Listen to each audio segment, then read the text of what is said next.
What's going on? It's Astronaut H, and this is the What More Do You Want Network. Now, in this video, I will be discussing tonight's game between the Chicago Bulls and Los Angeles Clippers, and of course, this is my Bulls report. Now, the Chicago Bulls have been on the road relatively over the last few games, and in their last game, they did find a way to win versus the Los Angeles Lakers. So, in a back-to-back, they face off against the LA Clippers, and facing off against the Clippers, it's you never know what you're going to get, right? Because they don't have Paul George due to injury. They do have Russell Westbrook, Kawhi Leonard, and a host of other players. No Norman Powell, but do have guys like Eric Gordon, who they just recently signed, and also guys like Nicholas Batum, Terrence Mann. The list goes on and on and on. The Clippers have the talent. Let's just say that. As for Chicago, they were playing without Alex Caruso in this particular game, so Billy Donovan elected to go with Patrick Williams in the starting lineup tonight with Patrick Beverley, Zach LaVine, and also DeMar DeRozan with Nikola Vucevic. So, just looking at the lineup and looking at the matchups, and of course, even though the Bulls did play in their previous matchup, versus the Lakers, I pretty much looked at this game as a limit test because we know what the Bulls want to accomplish going forward with these latter parts of the season, and we also know the Clippers are playing for something themselves. Now, Vucevic did get the first basket of the game for Chicago, but Russell Westbrook, to no avail, came back down the floor and scores for the Clippers. But you've seen Patrick Williams get a three. DeMar DeRozan at the early parts of this game did get a three also.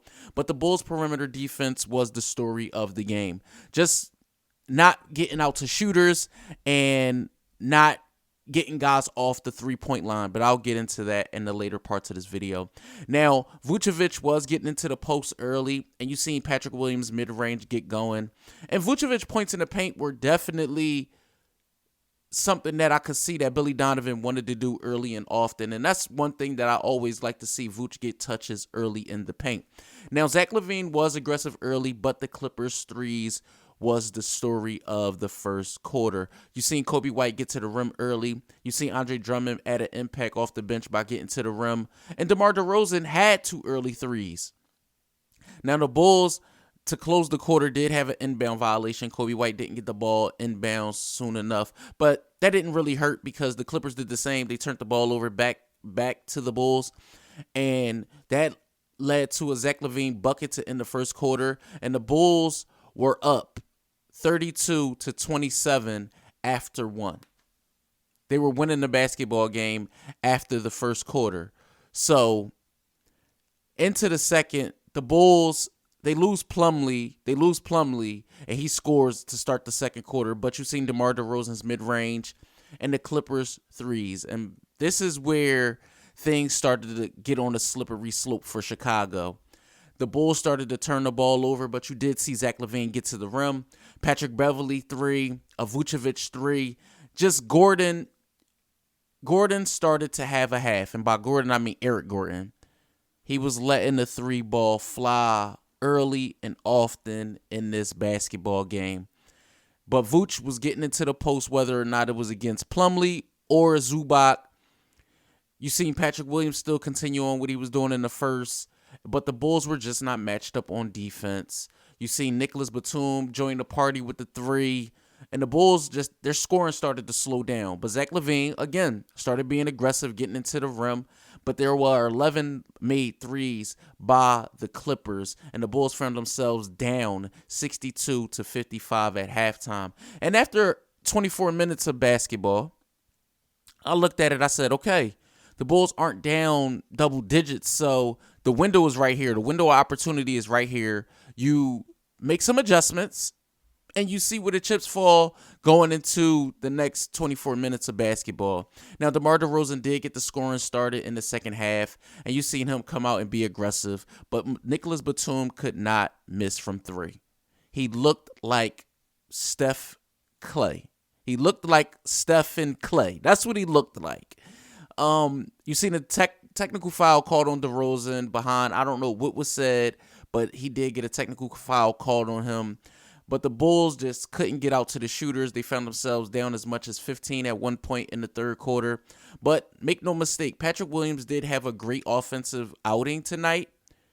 But the Bulls defense, not even a defense. The Bulls did get into transition. You seen a dunk by Zach LaVine.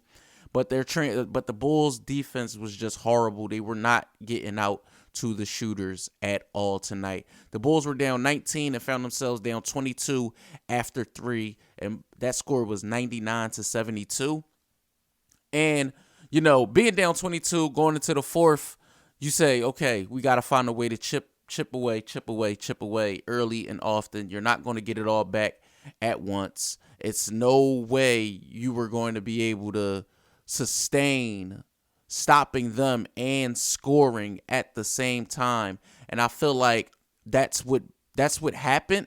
The Bulls just couldn't get it done due to the fact that, the Clippers were the hotter team. The Clippers played more efficiently offensively, and the Bulls just did not have the offensive power to withstand what the Clippers were doing, and I'll get into that as I discuss the box scores. The Chicago Bulls did lose this game tonight by a final score of 124 to 112. The Chicago Bulls are now 36-39. They are still nestled in that 10th spot in the East, which still allows them to be in a play-in tournament. But being 10, you have to win 2 games, so we'll see how things unfold as the season comes to a close. The Chicago Bulls did shoot 53% for the game, but from 3, they only shot 9 of 23. The Los Angeles Clippers for the game shot 48 of 81, 59% from the field. They shot 50% from 3. They went 20 of 40.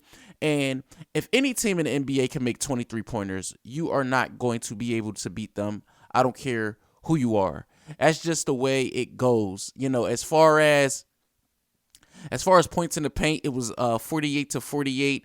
As far as total turnovers, the Bulls had 15 to the Clippers 18. And usually I say when a team turns the ball over more than 10 to 15 times, you have a good chance to win the basketball game.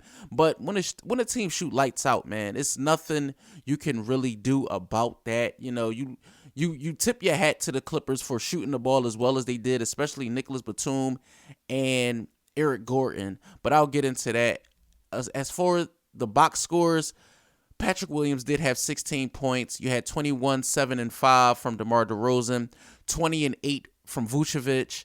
You had Patrick Beverley with 3 threes. He did end the game with 9 points and 2 assists. Zach LaVine did not hit no shots from outside. He did go 8 of 14 from the field, 23 points, 5 rebounds, 3 assists.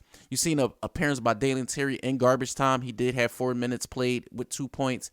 Derrick Jones Jr. played 20 minutes, but did only score 3 points and had 3 rebounds and 1 assist. You seen Andre Drummond off the bench in 14 minutes with 11 points, 8 rebounds. Kobe White did not hit a 3 in this game, unfortunately.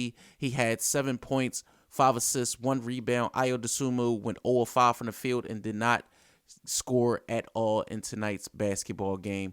The high man for the game was Nicholas Batum with 24 points. You seen Kawhi Leonard score 22, Zubac with 11, Russell Westbrook with a double-double with 12 and 10, Eric Gordon with 5 made threes and 22 points and 3 assists. As for their bench, you seen Bones Highland come off with 13 points, 8 rebounds, and also Mason Plumlee with 10 points and 5 rebounds. Now, like I said, the Chicago Bulls get a day off, which is tomorrow, before they face off at home against the Los Angeles Lakers. And, hopefully we get to see Alex Caruso in that matchup because he played really good defense in that last game versus LA on the road. So I'm definitely particular to see if Alex Caruso is able to play. And, just see if they could just put this behind them and come out at home after a good night's rest. You get to sleep in your own bed after a long plane ride, long road trip, and you just get a chance to, get that home cooking. And hopefully for the Chicago Bulls, that equals a W. So let me know what you guys think in the comments down below. Chicago Bulls fans, Los Angeles Clippers fans, or if you're just an NBA fan and this is your first time tuning into this channel, let me know what you think in the comments down below. Don't forget to like, comment, subscribe, hit the notification bell so you can know anytime a video is being uploaded to this channel. It's Astronaut H. This is the What More Do You Want Network, and And I catch you guys on the next video.